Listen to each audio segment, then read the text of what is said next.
Halo, teman-teman semua. Pada hari ini saya akan coba untuk membuat vlog video mengenai kompetensi-kompetensi dasar yang harus dimiliki oleh seorang praktisi hukum atau seorang advokat ataupun seorang fresh graduates atau sarjana hukum yang memiliki ketertarikan soal ilmu hukum. Nah, kompetensi-kompetensi tersebut harus diasah sementara kita menyelesaikan perkuliahan ataupun setelah perkuliahan, tetapi saya anjurkan untuk kalian mengasah kemampuan tersebut pada saat perkuliahan. Memang banyak dari 5 kompetensi dasar ini yang tidak diajarkan di dalam perkuliahan. Yang pertama legal opinion, yang kedua legal audit, yang ketiga kemampuan untuk membuat dan menyusun perjanjian ataupun kontrak kerja, yang keempat kemampuan menyusun draft contract agreements atau C2C, company to company.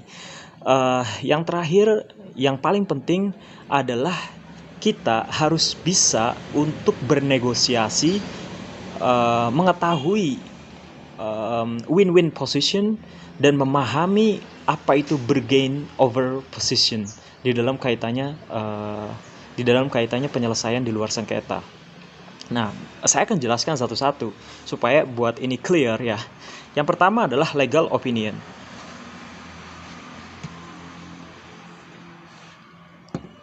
Legal opinion ini adalah kemampuan seorang sarjana hukum untuk membuat analisis hukum dalam bentuk tertulis ataupun lisan berkaitan dengan suatu tindakan corporate atau suatu tindakan perusahaan. Misalnya klien kita adalah seorang perusahaan, di dalam kaitannya dia bertindak sebagai di dalam kaitannya dia membuat kebijakan atau good corporate governance atau GCG-nya.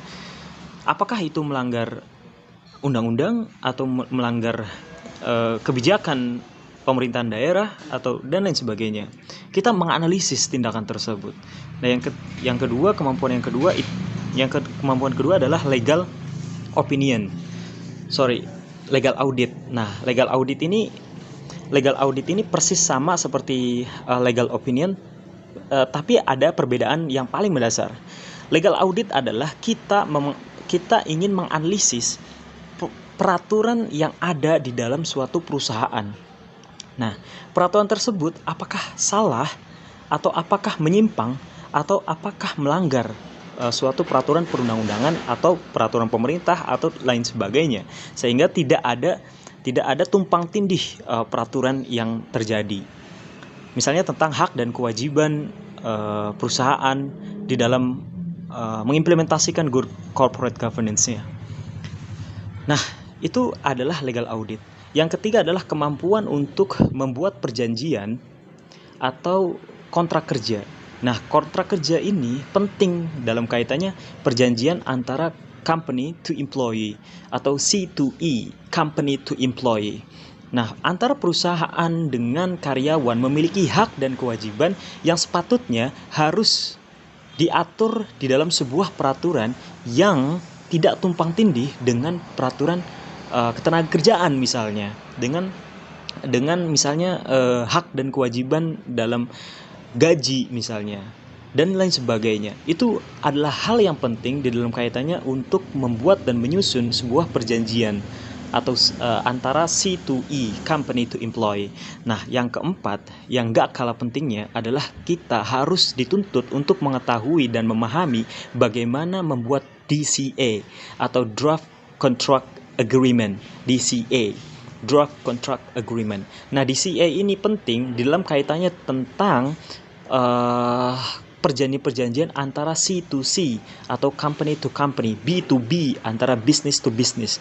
Bagaimana perusahaan bisa dengan melakukan kebijakan-kebijakan legalnya atau good corporate governance-nya secara legal atau secara formal itu dapat dibenarkan. Jadi secara formal itu dapat dibenarkan bagaimana dia bertingkah laku antara perjanjian yang dibuat untuk kepentingan company to company atau business to business, B2B atau C2C. Itu penting untuk hire a lawyer atau praktisi hukum atau law consultant yang mengerti tentang bagaimana cara untuk membuat draft contract agreement. Nah, yang terakhir yang gak kalah pentingnya adalah kita diharuskan untuk bisa memahami bagaimana bernegosiasi.